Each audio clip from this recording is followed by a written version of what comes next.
আপনি নির্মল ঘোষের বিরুদ্ধেও অভিযোগ করেছিলেন যে মরদেহ যখন নিয়ে যাওয়া হচ্ছিল, পুড়িয়ে দেওয়ার মরদেহ আপনাদের কনসার্ন ছাড়াই পুড়িয়ে দেওয়া হয়েছিল, অনুমতি ছাড়া।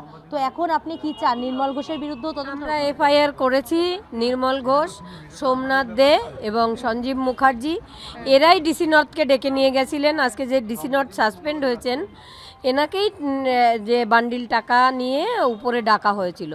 টাকাটা ওনার কাছে কে দিয়েছিল? ওনার স্যালারি থেকে দিয়েছিলেন না কে দিয়েছিলেন ওনাকে টাকাটা? ওনাকেও সত্যি কথা বলার আমি অনুরোধ করব। আপনিও নির্মল ঘোষের বিরুদ্ধে তদন্ত হোক আপনি চান? এবং আপনি আরেকটা বিষয়ও রয়েছে যে আপনি বলেছিলেন যে তৎকালীন স্বাস্থ্যমন্ত্রী মমতা বন্দ্যোপাধ্যায় পদত্যাগ, তারপর 2026-এ মমতা বন্দ্যোপাধ্যায় তার ক্ষমতাচ্যুত হলেন। এটা কি কোথাও গিয়ে মনে করছেন আপনার নৈতিক জয়?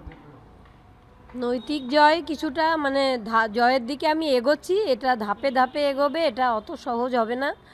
আমাকে সবাই তো প্রথমে ভয় দেখাচ্ছিল যে মানে সরকারের বিরুদ্ধে লড়াই। আমি সরকারের বিরুদ্ধে আমার লড়াই নয়, আমার লড়াই ন্যায়ের, অন্যায়ের বিরুদ্ধে। আমার মেয়ের সঙ্গে যে অন্যায় হয়েছে তার বিরুদ্ধেই আমি লড়বো। আমি কোনো সরকার টরকার জানি না।